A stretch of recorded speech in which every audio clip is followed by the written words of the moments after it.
Mag-agahan ng avocado. Lagay natin sa pandesal. Ipalaman natin sa pandesal ang avocado. Yan.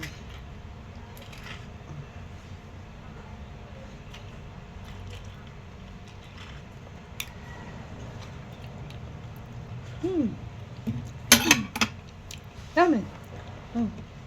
Tapos konting mayo. Konting mayo. Yan, lagay natin 'yan. Oh, 'di ba? Masarap. Tikman natin. Avocado sa pandesal with mayo. Sarap.